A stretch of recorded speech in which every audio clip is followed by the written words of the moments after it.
What's up guys? My name is Sid and welcome back to my channel.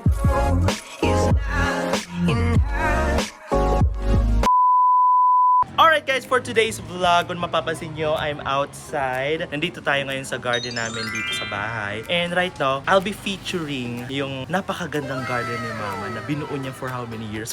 Ang maganda kasi dito sa aming garden kasi meron ditong mga for aesthetic looks na pwede mong i-display sa bahay. And meron din siya mga plants na pinagkukunan namin ng ingredients like meron kami ditong kalamansi, malunggay, lagundi, bayabas, at iba pa. So ngayon, papakita ko sa iyo yung aming garden. Hindi ko alam baka magalit si Mama. So tara, samahan nyo ako at tingnan natin. So ayun nga, nandito na tayo sa aming garden. Talagang love na love niya to.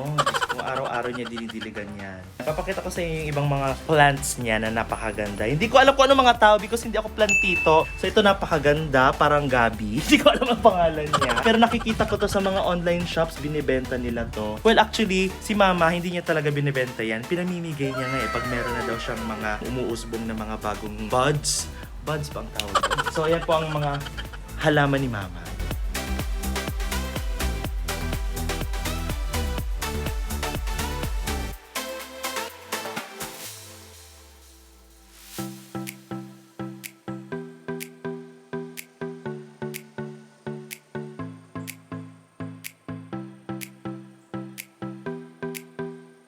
Oh, di ba? Napakaganda ng mga plants ni Mama. Pero alam nyo ba na mas gaganda pa yung mga halaman na yan if gagamitan natin siya at ilalagay natin siya sa mga magagandang paso din. So, saan natin makukuha yung mga magagandang paso na yan or mga native na mga pots? Syempre, dito lang yan sa Bicol, meron tayong mga ganyan. Pero ang problem ngayon is because of the pandemic, yung ibang mga businesses talaga ay natatakot din na maglagay ng kalam products sa labas. And tayo din ng mga consumers, natatakot din na magpunta sa kanilang mga stores para iwas tayo na mahawaan ng COVID. And talagang staying at home lang ang most of the people. Pero alam nyo ba, bago magkaroon ng pandemic, the Department of Trade and Industry or DTI ng Region 5 actually conducts trade fairs dito sa Bicol region. So, ang tinatawag sa trade fair na to is Orgulyo Can Bicol, which means Bicol's Pride, where we showcase the best of Bicolandia. With the digital information age, mas madali na talaga sa atin makipag-communicate, magpa-deliver, even so food deliveries, pwede mo na siyang gawin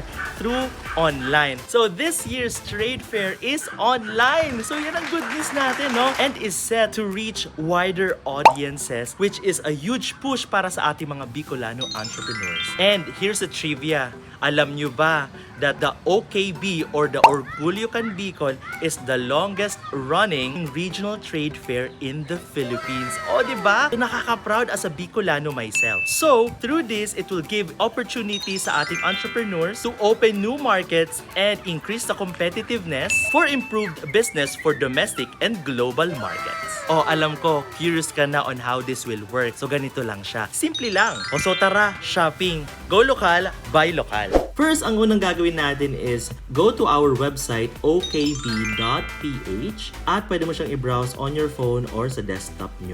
Parang regular online shopping lang siya. Pag na-swipe mo na, ayan, as you can see, i-click mo lang yung product na gusto mo, add mo na yung item, kung anong size, and syempre, bago ka mag-checkout, ilalagay mo yung iyong details, yung iyong address, and at the same time, yung contact number mo. And next is syempre, i-click mo na yung checkout. Ayan, ganun lang kasimple. After that, you will be receiving a confirmation from the merchant, and after that, marireceive mo na yung iyong in-order na item from DTI OKB. Ang gandang tingnan ng mga halaman with these products.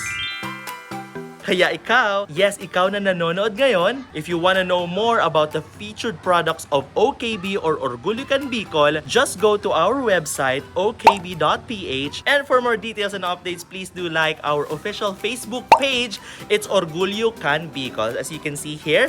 And let us support our homegrown Bicolano entrepreneurs. So, dyan po nagtatapos yung ating vlog for today. So, I hope talagang masuportahan natin yung ating entrepreneurs dito sa Bicol region. And if you haven't subscribed sa aking channel, please do subscribe, like, share, comment, and please do click the notification bell para lagi kayong updated sa aking future vlogs and future uploads. So with that, see you on my next vlog! Bye!